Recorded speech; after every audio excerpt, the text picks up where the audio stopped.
Welcome back, everyone. So, today we are going to be starting with our crow painting, and we are going to be tackling the background. And everything we're going to do is going to happen in layers. So, don't worry about processing this entire reference material in one go. That's just going to be a very big challenge. So, what I like to do is to begin in the background and then work my way forward.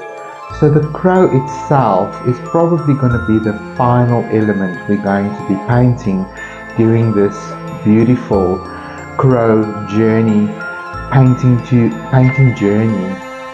And it is already a journey for me because just doing my research that I want to share with you guys really also takes me on the journey a little bit before you. So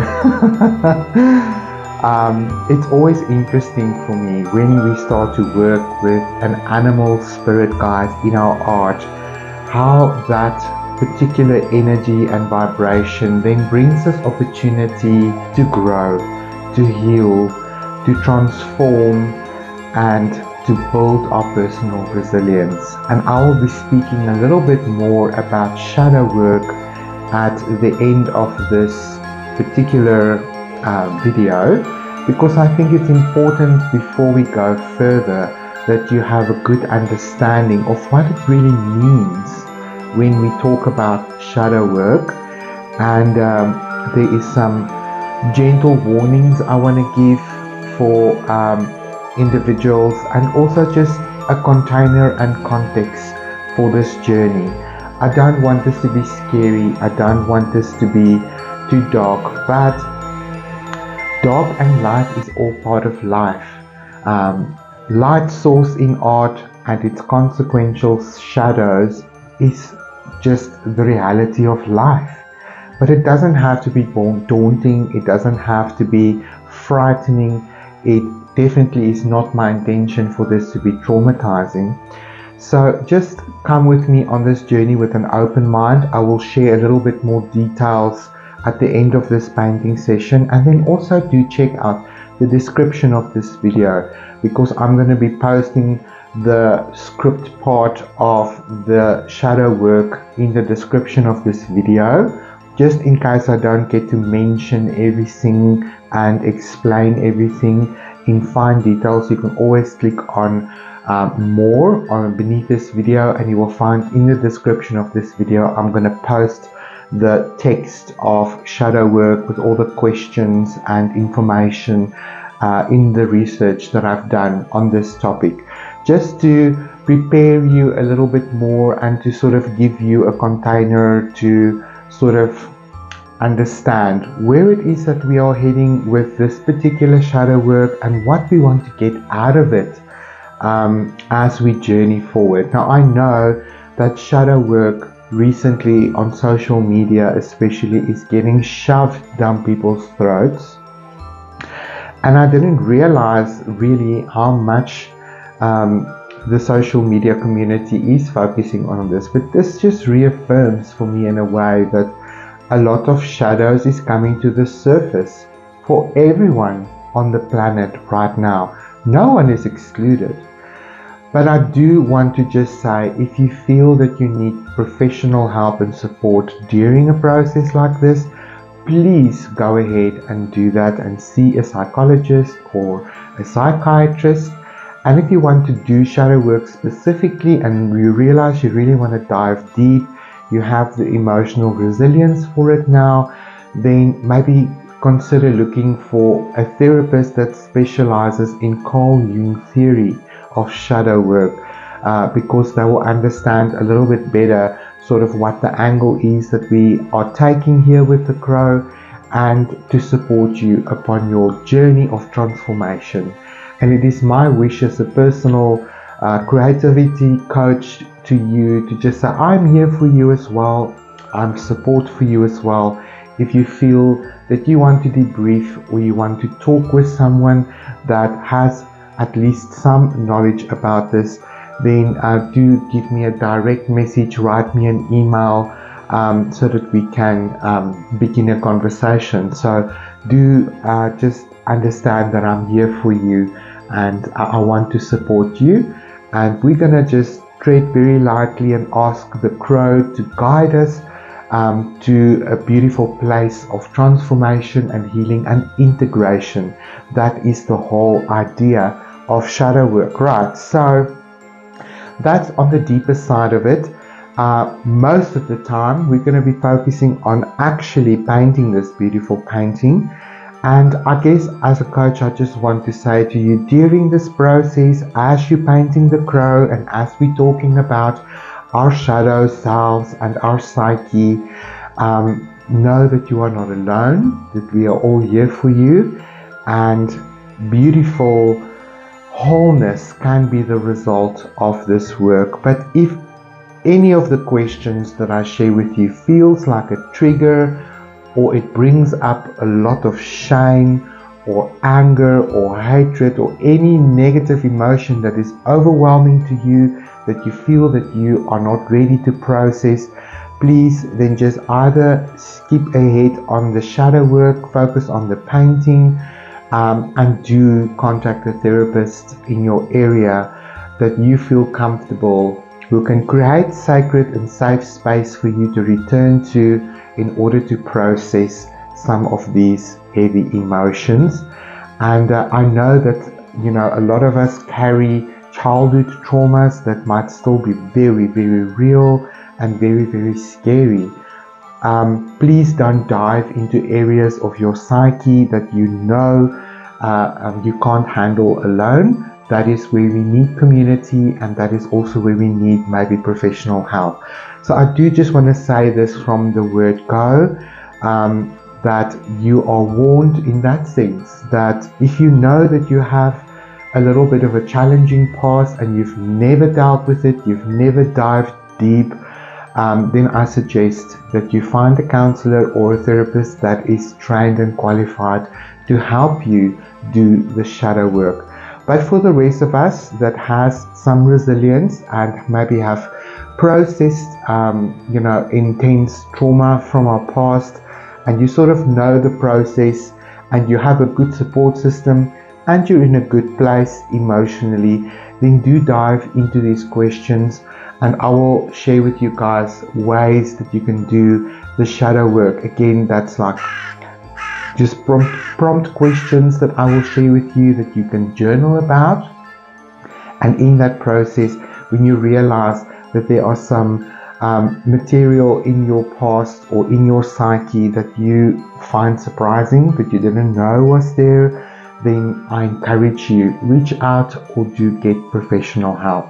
Okay, so I'm saying that to protect myself and also to share with you guys that some of the questions can be triggering. So just ground yourself and open yourself and prepare yourself. Right, so we're going to get into this, and we're going to have a lot of fun in the arty side of this journey. So please don't be scared. I'm not going to force you to do anything that you don't want to do. Alrighty then. Okay, so I'm going to take our reference material here. And wait, before we even start, I forgot I didn't light my flame of hope and creativity yet. So let me get my wand out, and let's get into this beautiful session and just bring beautiful light energy into this session. And there we have it. I just love to make sure that I've got a candle burning. To me, it sets the tone, it creates beautiful atmosphere. I suggest maybe you light some incense, and when you start painting on your painting, put beautiful music on that you like to listen to, music that soothes your soul and that can keep you present and mindful in this journey. So that is why I like to just bring in these elements and to create beautiful sacred space for this incredible acrylic art journey. Right, so now that we've lit the flame of hope and of creativity for the world, may all beings benefit. That is my wish and my prayer.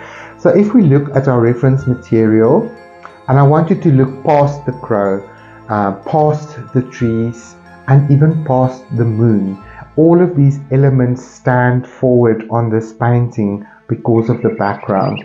Now this is the challenging thing, because the background is pretty much black, it's pretty much dark gray, and then if all of these elements are removed, that's basically a static background talking about a dark full moon night. Well, it's not that dark, but you know what I mean. So I'm going to start today in creating that depth in the background, and I'm going to work with my Payne's Grey. It is translucent, so we might still see some of the background peeking out, and I might even draw on my Oxide Black. I really want to give a good foundation in the background that's going to talk about this nighttime scene, and for that we need a little bit of depth. And this is going to help us to create contrast, because in our next session we will bring in the moon and the effects of the moon, that atmospheric vibe in the background that is still sitting behind the trees. And then as we move forward from that, we will begin to bring in the landscape, which includes the horizon here in the front and these trees that is framing the picture. And once we've established all of that, then we will put in the skull, and finally we will begin to work on the crow. Otherwise, it's going to be very complicated to work around all these elements, and I do enjoy some negative painting, but I think with acrylics and in this particular painting, working in layers from the background to the front is just going to be strategic, the best way to approach this picture. I must honestly say, every time I look at this picture, it feels to me like I'm seeing something else. There's a lot of interesting shapes and movements of the trees in the back, and I just noticed that branch could even be another animal for that matter. It just has an interesting shape, and I love the way that this tree is bending and curling and giving some interesting texture and vibe in the background. This is going to be a lot of fun. Okay, so let's put our reference material just to the side for now, and I'm coming back to what I've already done on my painting. And this was a beautiful semantic healing expressive therapy session, and I did quite enjoy it.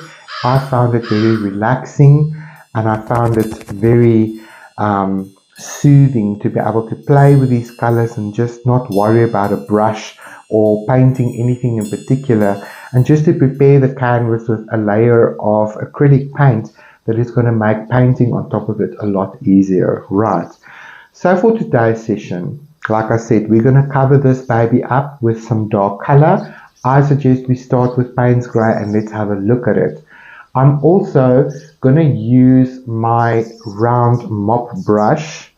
This one, I just want to show you. This is basically how much hair has been lost in painting. This is an old one and this is a fairly new one. They're exactly the same size. And you can see I've lost about half of the hair, and that's just from blending on the surface of paint. And people ask me, like, why does that happen? Well, acrylic paint is slightly alkaline, and obviously we are also scrubbing into the canvas, which is also rough with our brushes. So what happens, this is like goat mop hair. It literally breaks off little bit by little bit, and that's how a brush becomes shorter, like that. So this one still is fluffy and round. This one is slightly shorter, but you know what? This one blends beautifully because of the brushes being a little bit shorter. So I might use both, but I think I'm going to go for this one with the shorter hair now. Now you can use any brush to do this. I will even use a bit of a flat brush just to apply the paint, and then use the blending brush just to smooth out the paint. Okay, so here is the first challenge. I know that you might have thought that whatever pretty background or freedom layer that you've painted is gonna, really come to terms somewhere. But here's the surprise. I like to just challenge people through the art experience to just experience some uncomfortableness, because it's in our comfort zones where we just stay put and we never do anything that is scary, and we don't integrate experiences, because it is human nature to be comfortable, to be safe, and not to think too hard. And it is very easy to become attached to what we do. It's just human nature. So this is one way to practice letting go. I will never forget, during my Creatively Fit coaching training, we did a series of paintings right on top of one single canvas. And I will remember that in those prompts, at some stage you come to a painting that you really enjoy doing, and then the next prompt you have to paint on top of that. And it was hard to let that go. So then you take a photograph of this precious painting that you made. Some even tried to negotiate and say, can't we start with another canvas? This painting is just too beautiful to paint over. But here's the thing.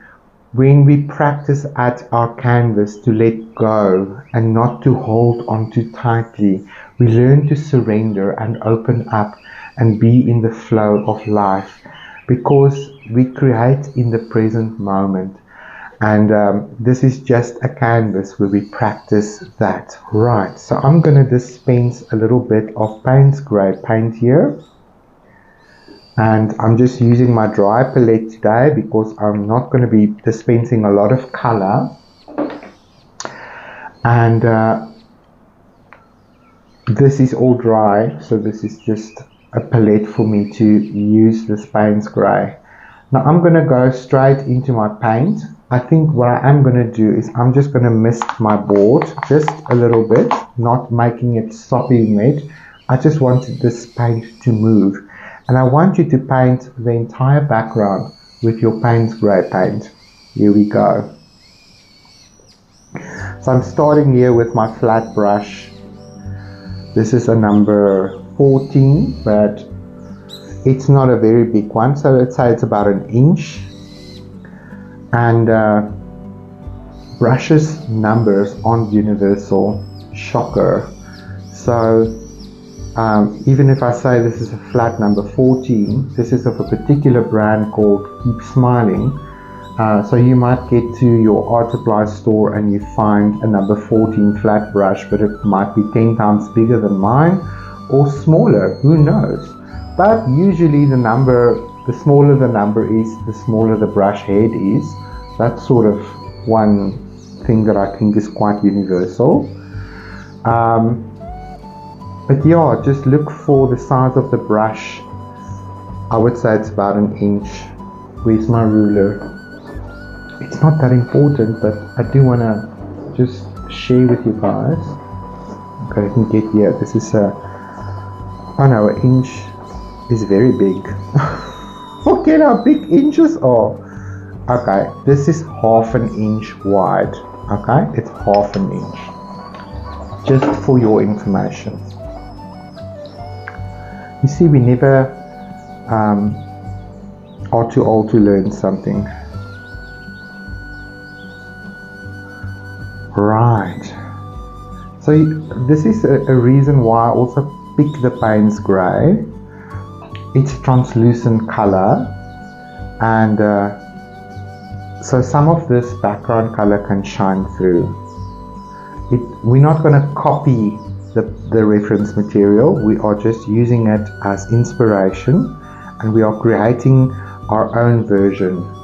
Now if the paint feels a little bit dry, you can just dip the toe of your brush in some clean water just to help improve the fluidity of the paint.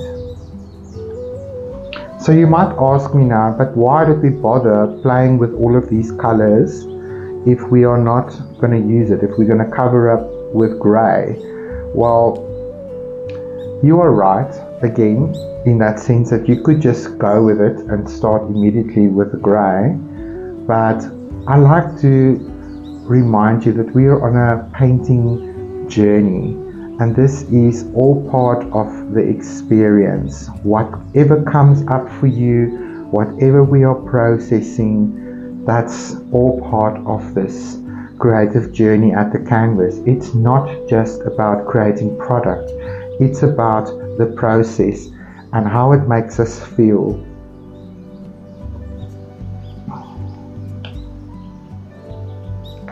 Beautiful. Right, I'm gonna just mist this again with a little bit of water. Oh, I nearly bumped my water tank over. And then I'm just gonna go ahead and use my blending brush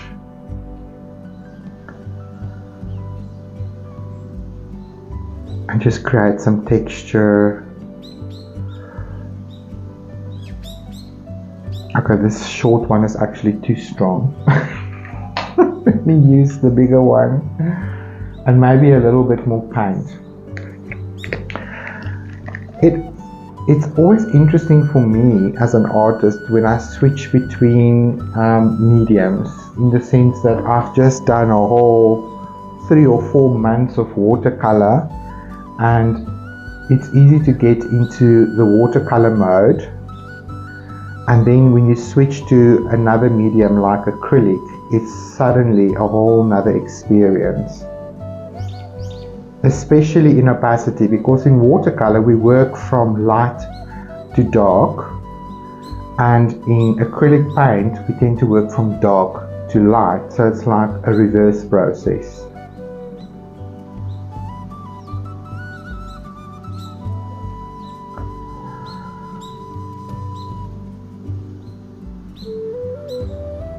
I actually don't like the circles I'm making, so I'm just switching gears and going back to vertical lines.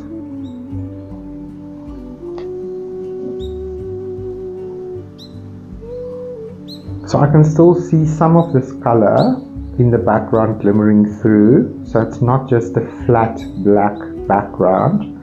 There is some color and there is some vibe peeking through.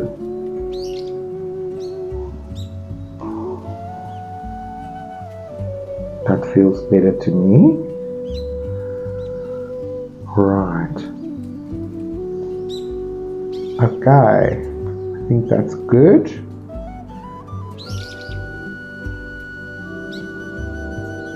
I like that. Right, let's rinse off.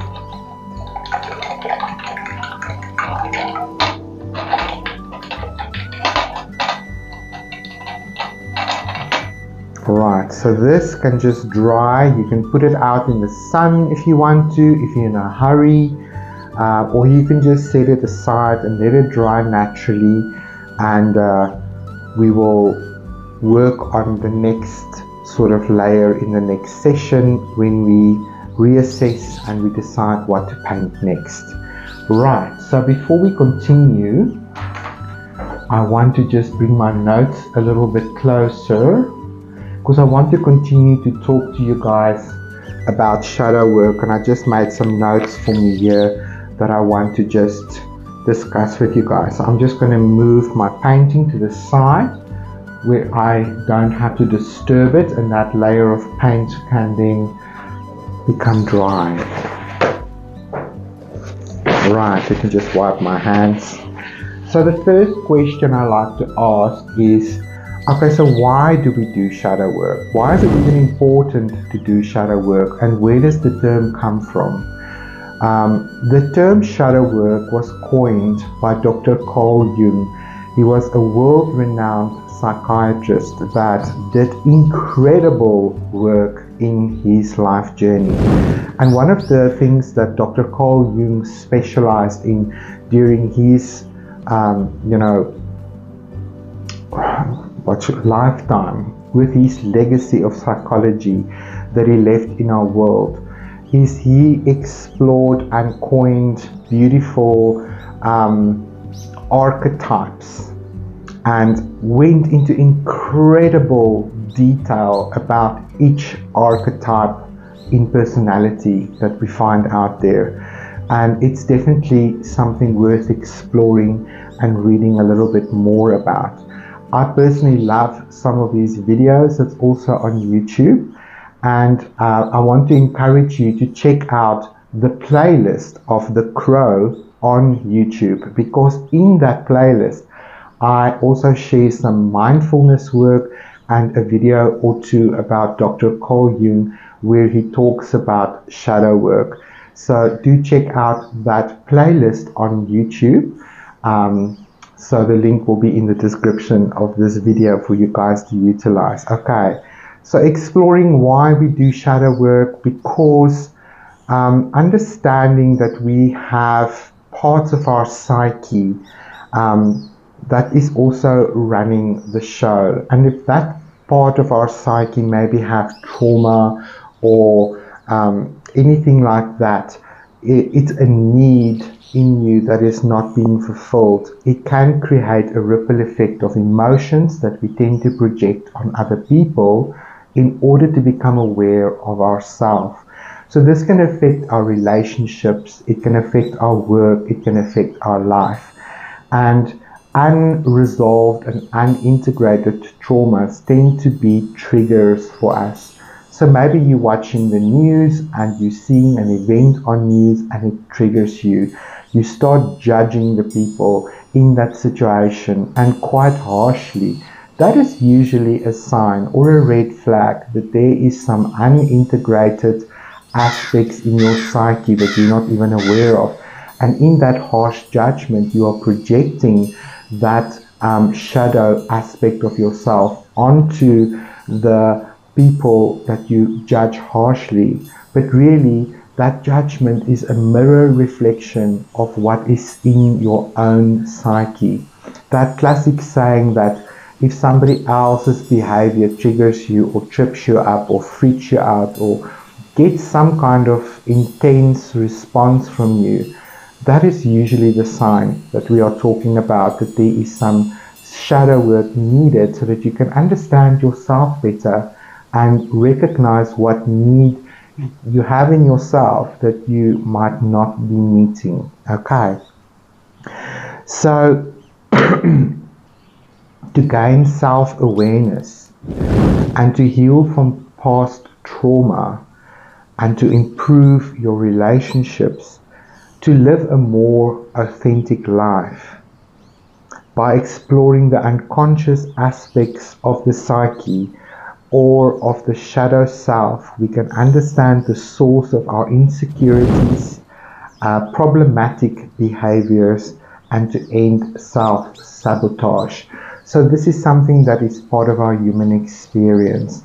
And when we deal with our shadow and psyche, we are able to improve these areas of our lives. So if you find that you recognize patterns in your life, maybe you are attracting the same kind of partner into your life over and over again, and you wonder, like, why do I keep having somebody that's either abusive or maybe doesn't make you feel safe, or whatever the case may be. I mean, the field is so vast. I will keep you guys all day mentioning examples.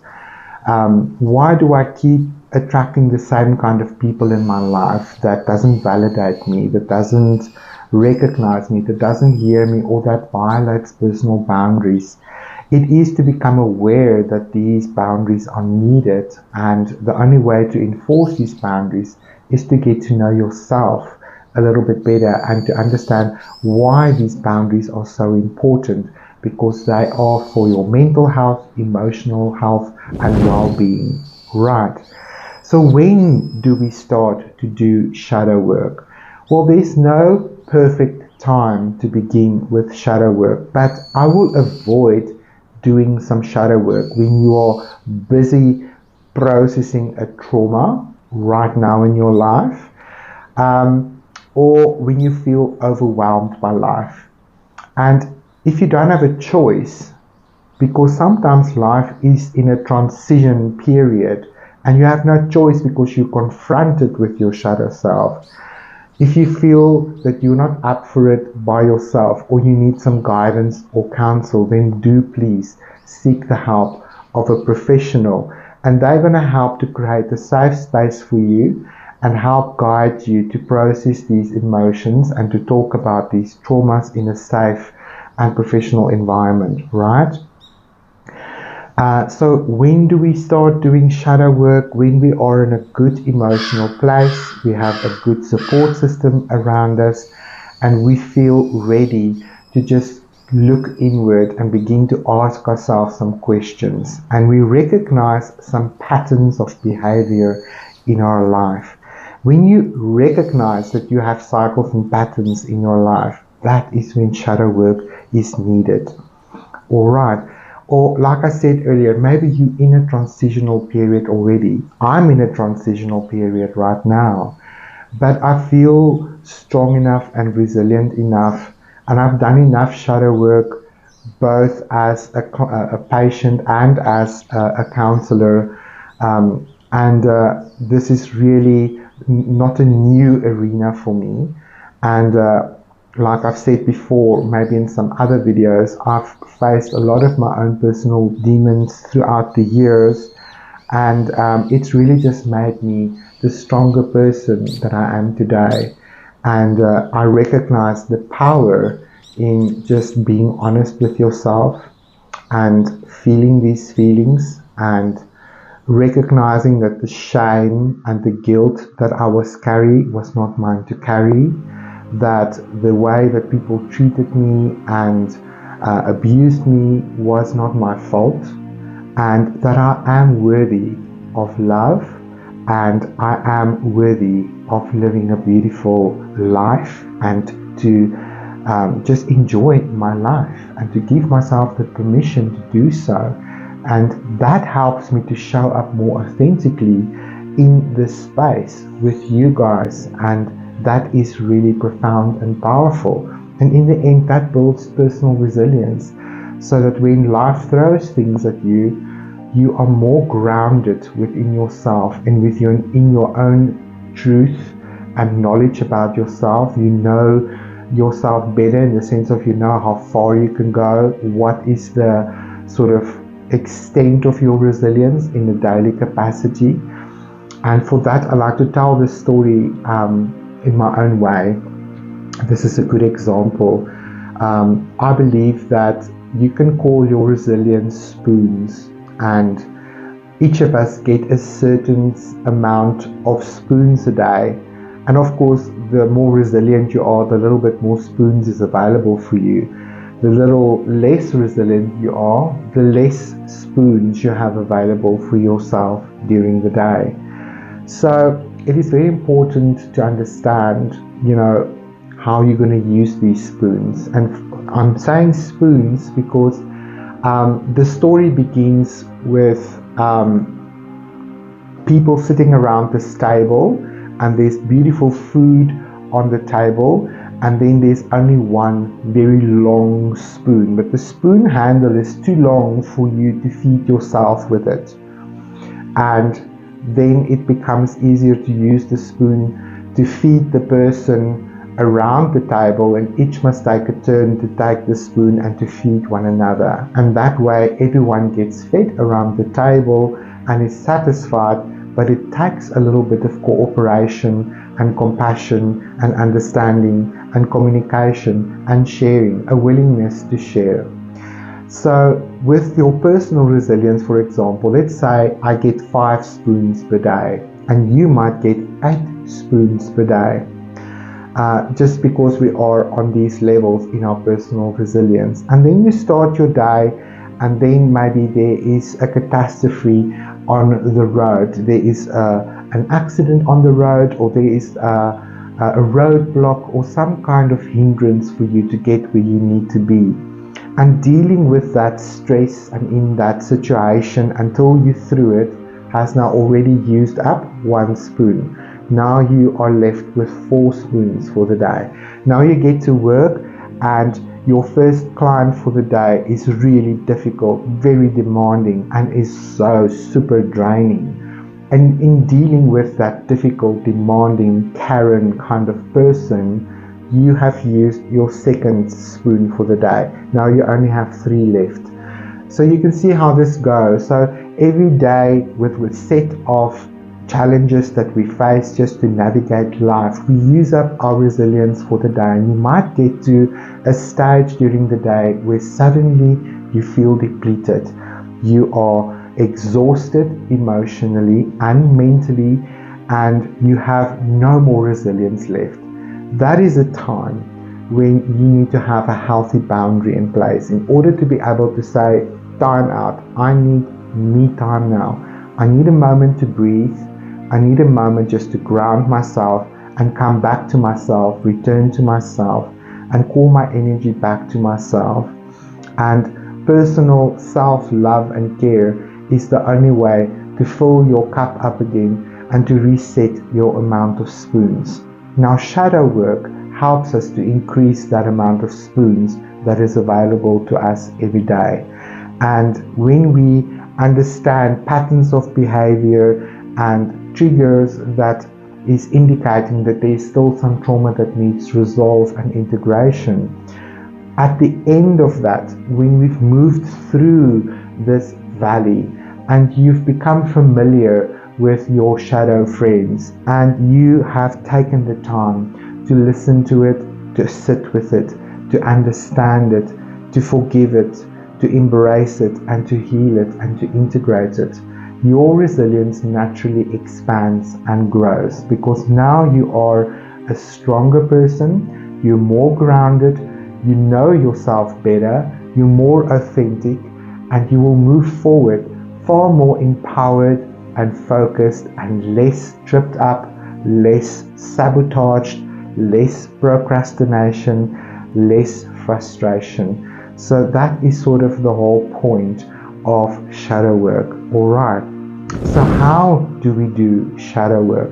Well, there's a myriad ways that you can approach this, but I think journaling, and I'm talking about freehand writing, to just sit with a journal or a pad and a pen and begin to write, almost like you are writing your life story. And I actually suggest and encourage people to do just that, to sit and write your life story. Tell the stories that come up for you. It doesn't have to be chronological. It doesn't have to include every single day of your life up until now.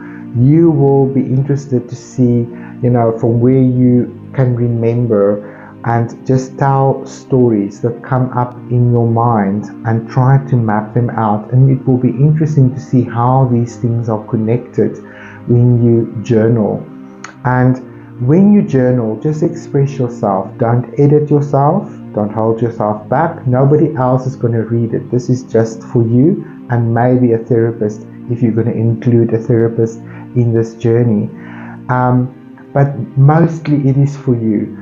You write it down, unedited and sort of changed. You express yourself fully in the moment. And then when you feel empty, you've written everything down, and that can be per session, and you feel, okay, there is now just silence, there is quiet, I don't want to say anything more, I feel I've expressed myself and I've told the story as I remember it. You lay down the pen and you put it to rest. Then tomorrow you can look at it again, or maybe a week later, and you read that again and you go, oh my word, when did I write this? When did all of this come out? And why is my perspective from this angle? That is awareness.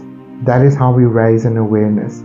And as we continue with a journal like that, when you look back, you begin to see patterns that is repeating in your life that you might not have noticed unless you've written it down like that. Okay? If writing is not your thing, my hand gets very tired. My handwriting is hideous. Sometimes I can't even see what I wrote myself. I don't enjoy writing as much. Then I can encourage you to use your smartphone and to record sessions. You can record it, you can talk to yourself, record it on your phone. And then later you can listen to yourself again. I find that deeply transformative to do that. I, as a content creator, see myself on camera every day. That's quite therapeutic, I must honestly say. It's quite cathartic as well. So that's another way that you can do shadow work. You can set up a camera facing you, and you can talk to yourself and look yourself in the eye and tell yourself the story that you feel you need to tell. And then put it aside, and a day or two later, watch that video and observe and really pay attention to what you are saying, how you're saying it. Look at your facial expressions, look at your body language, and you will see what a therapist sees. You will see yourself from outside of yourself, and you will recognize patterns of behavior, patterns of speech, the way that you tell the story. How do you put yourself in the story? Are you the victim? Are you the hero? What is the circumstances? It is quite interesting to just sort of listen to yourself from a therapeutic point of view. So these are sort of ways that we can do that. And then obviously, one of the biggest ways that we will be doing our work during this painting journey is at the canvas. The canvas brings up beautiful experiences. The canvas doesn't lie. Your perception of your canvas, your bias involving your work on the canvas is all going to come to you. You're going to recognize it, and you'll see those voices in your head, that narrative that keeps playing off in your head, is going to come forth as we paint this crow, and allow that to gently speak to you. And when that critical nanny voice comes up, I want you to stop for a minute and ask, whose voice is this? This critical voice that says, you're making a mess, this doesn't look like Gideon's painting, I don't know what I'm doing, but this is bad ugly. That critical voice, try to find out whose voice is that. Is it my own? Is it my parents? Is it a tutor? Is it a sibling? Is it a nanny? Who was in your life that played that critical role, that you've learned that language and you've integrated it through your psyche, because those were traumatic experiences. And now that person is no longer in your life, maybe even, but they still play a role in your life with this critical voice that is being recorded and integrated into your thinking, into your behavior patterns. So we learn to criticize ourselves, we learn to chastise ourselves, we learn to punish ourselves, we learn to edit ourselves and limit ourselves. Stay small, stay out of the way, let nobody see you, don't cause waves, all of those things. These are the things that keep us back, that steal our joy, and that prevent us from showing up authentically. We learn how to mask our lives, we learn to mask our emotions, and we learn to mask our true needs. We don't share it because it makes us vulnerable. And in a world that we are living in from a young age, we are told that only the strong survive. We're told to suck it up. We are told not to feel what we are feeling. We are told that what we are feeling isn't valid. We are told what we are feeling and thinking is wrong.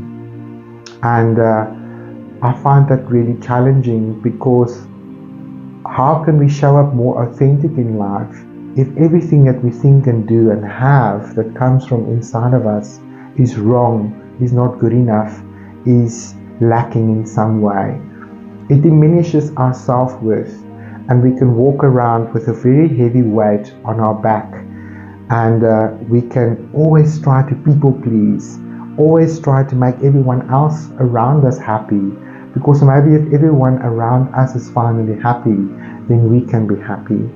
But that is an impossible task. You cannot make everyone happy around you. You will probably, do more damage to yourself. And always stay in a position of wanting to be acknowledged, wanting to be heard, wanting to be loved and appreciated and cared for the way that you are trying to do to others. So that is one way to just become a little bit more familiar and recognize that some shadow work might be helpful if you tend to people please the whole time and you don't know how to set personal boundaries. If you can't say no without having to motivate and explain yourself, then there's definitely some shadow work needed. But I'm going to just say this again. If you feel not qualified or ready to engage in deep shadow work, then do find a therapist that can help you to do just that. But we're going to go very easy on you guys, and I'm going to share some beautiful questions with you guys in each episode that I want you to journal about. If you resonate with the question, use it. If you don't, change it, or just, don't stress about it. The shadow work is optional during this painting work. If you really just want to paint the crow and not worry about your shadow, that's also fine. Do it at your own pace and do what's right for you. I don't want to push anyone or expect everyone to participate on the same level. It's up to you how much you want out of this and how deep you want to dive with this. It's all up to you. It's not up to me. Right. So I just wanted to share that with you guys. So do check out the resources in the description of this video. And I might have left something out during this video, but it's all contained there. And do feel free to drop me a comment if you've got any questions or if you want to share something with me. Maybe you've done some integration work already and you want to share your experience and how it transformed your life for the better, then please do share. And if it's a bit of a longer post, then you're also welcome to share this with us on the Creative Heart group on Facebook. Right. So for the next session, I think this is pretty much dry now, and you can see it's much darker, but there's still beautiful color in the gray. It's not just a flat, dead gray. And I think if we look at the reference material, it's very, very gray, very, very dark, especially if you cover up the crow. So it doesn't have to be a dead, flat painting. And blacks and grays can look very flat and dead, but later when we bring in color, it's going to serve us. Okay, so I know this sounds crazy. Why did we just cover this all up? But it's symbolic in a way of how we tend to cover things up in our lives as well. And this is part of the human experience, no one excluded. We all tend to push things away that cause us pain and suffering and makes us sad, and we don't want to deal with it. We tend to just push it down and we focus on something else and we just keep going. That is a coping strategy. And like I said earlier, masking of our emotions and feelings and thoughts is something that we pick up as we grow up, and it keeps us safe in certain circumstances. So at the right time and place, when you feel safe and ready to face your own self, then the mask can come off and we can see our own true beautiful self and begin to love it and embrace it and give it permission to be in this world. And that's a magical moment, because that's when your own personal light begins to shine bright and we can begin to affect our world in a positive way. I hope you find this helpful. So let's cover up our first layer with some beautiful Payne's Grey, let it dry, and I'll see you guys in the next session where we bring in the moon. Alright, I'll see you guys then. Stay creative. Bye bye for now.